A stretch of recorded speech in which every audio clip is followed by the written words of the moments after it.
Just want to first start it off with, I think it's awesome that you guys have this relationship that you have. You know, the battles that you've been through. It's like Clash of the Titans with you guys, man.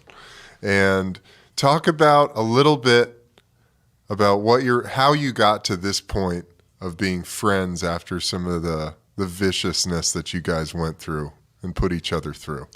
I don't know. How you explain it? You know, we've known each other for a long since we were kids. Oh, wow. You know?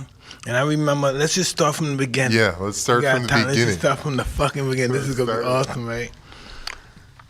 You know, I started doing the amateur boxing in 1980. I won the National Junior Olympics. Then in 81, I won them again. I guess, and then 82, I won the National Junior Nationals again and stuff. And then I went, I guess, to Ohio Fair.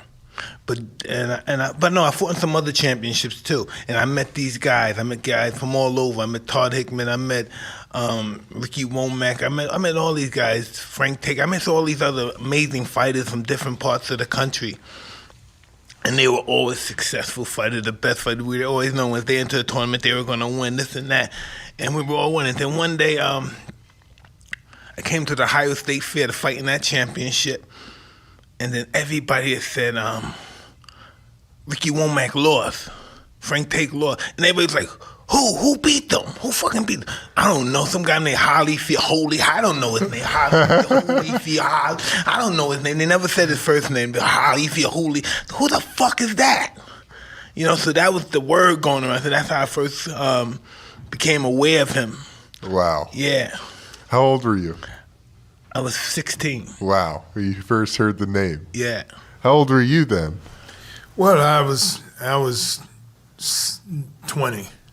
Oh, wow. Because I hadn't made to the Pan American game yet.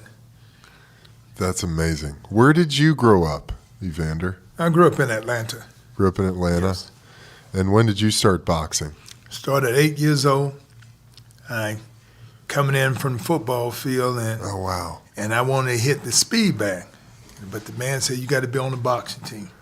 I said, well, I want to be on the boxing team. He said, nope. And for 4 days, he kept saying no. Then on that Friday, and I looked at him, he looked at me and just shook his head, and I ran up there anyway. And he let me in, and he told me, I don't want you to hit the speed bag, I want you to hit the heavy bag. So I hit it with all that I can, and I knocked the skin off my knuckle, and he started laughing. When he started laughing, I just kept hitting it like that, and he said, you're good. I said, well, thank you. He said, do you know you could be like Muhammad Ali? Wow. I said, I'm only 8 years old. He said, you won't always be 8.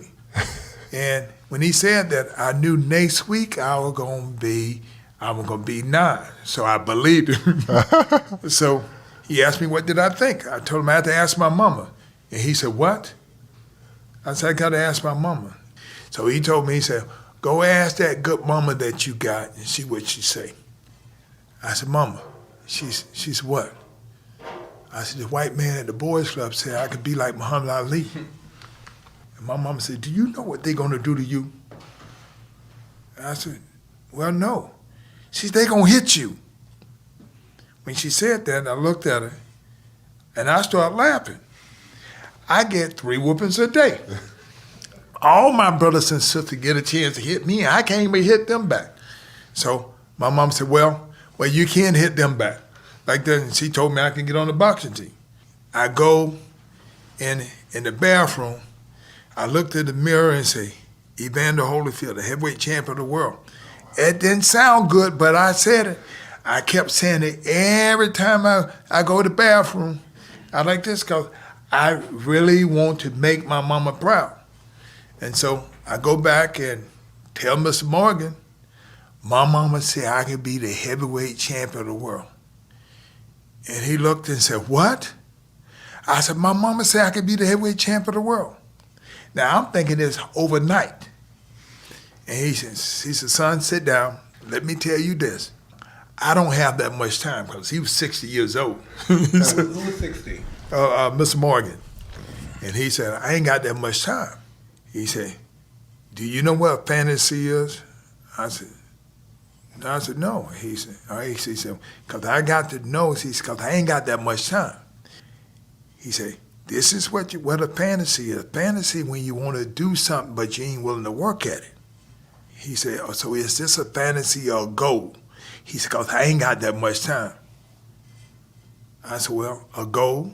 He said, okay then, you fight tomorrow. The next day, they put me on the gloves and stuff, and like that. He said, see that kid right there?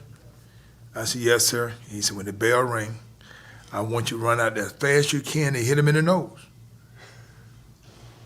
And I said, okay. So I look at the kid, and their coach told him to run over and hit me in the nose. And so my coach already know what my mama had told him. He needs to listen, follow direction, don't quit. Now, if you don't make him do that, then he's not going to box no more. I said, okay. The bell rang. I run out there, and the other kid run out there. So the white kid got close to me, and he closed his eyes. I didn't close my eyes. I hit him red in the nose. And he started crying. He said, oh, God. And started crying, and the referee stopped the fight.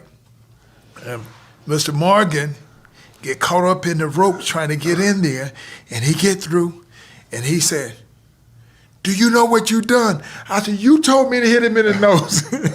He said, yeah. You took your first step in being the heavyweight champ of the world. Like this, and wow. And they give me this trophy. So when I come home there, and I showed the trophy to my mama, and my mama put that smile on her face, and she put it on the shelf. Everybody that came in the house would say, Miss Holyfield, who is the boxer? And she would look and she would smile and say, that little one right there. They say he limp. My mama said, but he can fight. And that started off. Then all of a sudden, I won another trophy and another trophy. And my mama liked trophies. So I finally felt like I was a part of the family because I could do something real well.